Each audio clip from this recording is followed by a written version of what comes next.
श्री शिवाय नमस्तुभ्यम। हम सबको पता है कि 15 मई को बुधवार की अष्टमी का बहुत ही प्यारा सा दिन है और इस पूरी वीडियो में बुधवार की अष्टमी पे करने वाले हम लोग 4 महा उपाय की बात करेंगे, जो कि पूज्य गुरु जी की कथा से सुन के बहुत अच्छे से आपको बताऊंगा। आपके लाइफ की चाहे वो कोई सी भी प्रॉब्लम हो, धन संपदा को लेके है, बीमारी को लेके, व्यापार को लेके, इच्छा को लेके, वो सारे विषय आपकी पूरी जरूर होंगी। ठीक है ना। देखो, जो बुधवार की अष्टमी का दिन होता है ना, उस दिन हम भगवान गणेश की तो पूजा करते ही करते हैं, साथ ही साथ माता सती और भोले शंकर की भी पूजा करते हैं। अब आपको क्या करना है, अपनी किसी भी इच्छा को पूरी करने के लिए आपको लेना होगा 5 दूर्वा। ठीक है ना। कितनी? 5 दूर्वा, जो हरी वाली आती है वो लेंगे। साथ ही साथ आपको सफेद पुष्प लेना है। देखो, भगवान गणेश को 2 चीजें बड़ी प्रिय हैं, एक तो दूर्वा, दूसरा आपको सफेद फूल। 2 सफेद फूल लेंगे। ठीक है ना। ले लिया। लेने के बाद में आपके ही घर में, कहीं भी जाना नहीं है, आपके ही घर में भगवान गणेश की फोटो, मूर्ति, प्रतिमा होगी ही होगी। उन्हीं के पास में जो 5 दूर्वा है और जो 2 सफेद पुष्प हैं, उसे आप समर्पित कर देंगे। ठीक है ना। समर्पित करने के बाद में जो भगवान गणेश का एक बहुत ही प्यारा सा नाम है, वो है मयूर ध्वज। क्या नाम है? मयूर ध्वज का स्मरण करते हुए 5 दूर्वा और 2 सफेद पुष्प अपनी मनोकामना, अपनी विशेष को कहते हुए समर्पित कर देना। ठीक है ना। जब समर्पित कर दो, जो भी पूजन पाठ अर्चना आपको करनी हो, समर्पित करना। उसके बाद में एक आपको घी का दिया, गोल बत्ती का, कौन सा? घी का दिया, गोल बत्ती का, काला तिल डाल करके आप समर्पित करना। और जो एक दूर्वा उठाया था और एक सफेद पुष्प, उसी में से उठा करके आप अपने घर में जहां पे सबसे ज्यादा वक्त बिताते हो, उस स्थान पे अगर आप रख देते हैं, तो आपके घर की जो प्रॉब्लम होगी, चाहे वो आपकी प्रॉब्लम हो या फिर आपकी फैमिली की प्रॉब्लम होगी, वो सारी समस्याएं खत्म जरूर हो जाएंगी। ठीक है ना। इससे इजी उपाय आप सभी लोगों को नहीं मिलेगा, तो करना जरूर है। तो बुधवार की अष्टमी पे हम लोगों ने पहले उपाय की तो बात कर ली है। आगे बढ़ते हैं इस वीडियो के हम लोग अपने दूसरे उपाय की तरफ, जो कि आप सभी को यह उपाय भी जरूर करना होगा। ठीक है ना। थोड़ा समझने की कोशिश करेंगे, तरीके से इस उपाय को करना है। कहोगे भैया इस उपाय को करने से फायदा क्या होगा? पहला उपाय मैंने बताया इच्छा पूर्ति, और दूसरा उपाय होगा धन संपदा के लिए। बहुत परेशान हो, पैसे घर में टिकते ही नहीं है, आते हैं टिकते ही नहीं है, कर्जे में डूबे हो, तो आपको क्या करना है, लेना होगा एक समी का पत्ता। बहुत ज्यादा नहीं, मात्र एक समी का पत्ता लेंगे। समी पत्र के साथ में आपको चावल के 3 दाने लेने। कितने दाने लोगे? चावल के 3 दाने लेना। और उसके बाद में तांबे का लोटा लेंगे, उसमें जल भरेंगे, और उसके बाद में आपको इस कलश के अंदर अगर गंगा जल हो आपके घर में तो वो डाल देना, वरना कुछ भी डालने की जरूरत नहीं है। ठीक है ना। आप इस कलश को उठाएंगे, आपके ही घर में महादेव का शिवलिंग होगा ही होगा। और हम सबको ये भी पता है, महादेव का पूरा परिवार शिवलिंग के ऊपर ही विराजमान है, पता है आप सबको ना। तो ये जो स्थान आपको दिखता है शिवलिंग पे राइट साइड में, ये है भगवान गणेश का स्थान। मानते हो आप भी ना। आपको क्या करना है, जो एक समी का पत्ता है और जो 3 चावल के दाने हैं, उन्हें आपको समर्पित करना है भगवान गणेश के स्थान पे। ठीक है ना। जब यहां पे भी समर्पित करोगे तो आपको मयूर ध्वज का स्मरण करना। ठीक है ना। समी का पत्ता आपको भगवान गणेश के स्थान पे ही छोड़ देना है। बाकी जो 3 चावल के दाने आपके पास में हैं, वो आपको रिद्धि सिद्धि का ध्यान करते हुए महादेव के शिवलिंग के ऊपर 3 के तीनों चावल के दाने को समर्पित करेंगे। और उसके बाद में 1 लोटा शुद्ध जल तांबे के लोटे से, जिसमें आपने गंगा जल डाल रखा है, उसे आपको समर्पित करना। ठीक है ना। जब समर्पित करोगे, यही जल बहता हुआ जलाधारी से नीचे गिरेगा। इस जल को यहां से रोक लेना और इस जल को लेके आप अपने घर पे जाओगे। ठीक है ना। जितने भी रूम्स होंगे, जितने भी कमरे होंगे, उन सभी कमरों में, उन सभी रूम्स में अगर उस जल का आप छिड़काव ले जाकर के कर देते हैं, तो आपके घर में कभी धन को लेके कोई कमी नहीं हो सकती। हमेशा मां लक्ष्मी का वास आपके घर में बना हुआ होगा। ठीक है ना। बस एक चीज का और ध्यान रखिएगा, समी के पत्ते को यहीं पे छोड़ देना है, यहां से उठाना नहीं। सिर्फ भगवान गणेश के स्थान से 3 चावल के दानों को उठा के महादेव के शिवलिंग के ऊपर समर्पित करेंगे। और बुधवार की अष्टमी पे जो भी भगवान गणेश का उपाय किया जाता है, तो मयूर ध्वज का स्मरण करते हुए, नाम लेते हुए करते हैं। ठीक है ना।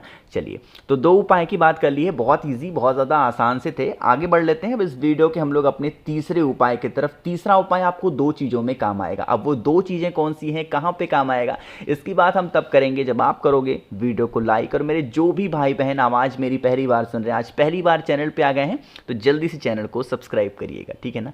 चलो समझने की कोशिश करते हैं। सबसे पहले बता देते हैं, इस उपाय को आप करते हो या करने जाते हो तो फायदे क्या होंगे। पहला फायदा तो होगा कर्ज मुक्ति, ठीक है ना। क्या फायदा है?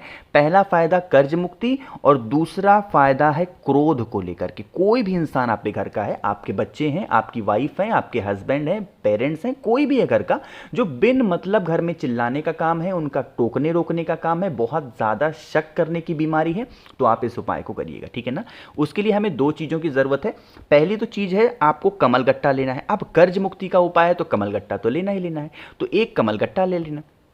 कमल गट्टे के साथ में हमें एक चीज़ और लेनी है, जो बहुत चीज़ें हैं। यहाँ पे आपको सुपारी दिख रही है। सबसे पहले आपको समझा दूँ एक बात, जो सुपारी होती है दो तरीके की आती है। एक तो आती है खाने के लिए, ठीक है ना, और दूसरी आती है पूजा पाठ में इस्तेमाल के लिए। किसी भी स्टोर पे जाना, उनसे कहना भैया पूजा पाठ वाली सुपारी चाहिए, तो वो आपको दे देंगे। वो अलग तरीके की होती है, थोड़ी सी लंबी सी होती है, ठीक है ना। तो वो लेंगे। लेने के बाद में आपको 2 सुपारी लेना होगा, इससे ज़्यादा मत लेना, ठीक है ना। ले लिया। लेने के बाद में एक तांबे का लोटा लेंगे और उसमें जल भरेंगे। ध्यान ये रखेंगे, इस जल के अंदर जो कमल गट्टा आपने लिया है, उस कमल गट्टे को डाल देना इसी कलश के अंदर, है ना। डाल दिया।